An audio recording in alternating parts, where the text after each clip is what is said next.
आइए देखते हैं अभय सर क्या कर रहे हैं।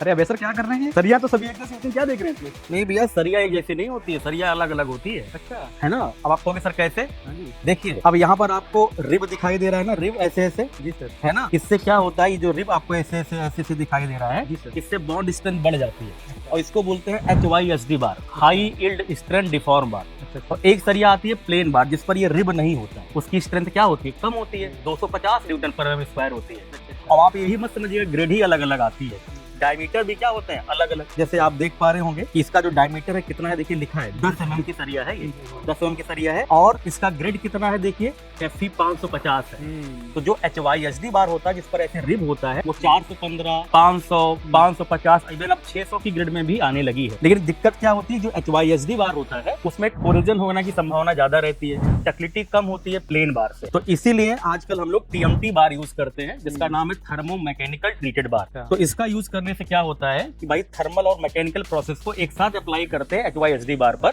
इससे हमारा जो बार बनता है उसका कोरिजन के ऊपर रेजिस्टेंस बढ़ जाता है, डक्टिलिटी भी बढ़ जाती है, और क्योंकि HYSD बार है तो स्ट्रेंथ तो अच्छी है ही। सर हम तो समझते थे सब ये ऐसा नहीं होता है, ऐसा थोड़ी ना हर जगह पर जो बार बन के वो लगा देंगे। जैसे कॉलम है तो कॉलम में मिनिमम डायमीटर ऑफ बार जो यूज होता है 12 mm, तो 12 mm से कम डायमीटर का बार आप यूज नहीं कर सकते, ठीक है। और बाकी इससे ज्यादा डायमीटर का बार यूज करते हैं अगर आपको ज्यादा स्ट्रेंथ देनी है उसको। और ये जो आपका 8 mm या 6 mm के इस तरह के बार आते हैं, इनका हम लोग यूज करते हैं जो है रिंग बनाने के लिए, है ना, रिंग बनाने के लिए इसका यूज करते हैं। हाँ, तो अलग अलग डायमीटर का बार हम लोग अलग अलग कैटेगरी में यूज करते हैं। तो यही चेक कर रहा था कि भाई कौन सा ये रेनफोर्समेंट यहाँ पर यूज कर रहे हैं। समझ में आया सर? ओके। ओके।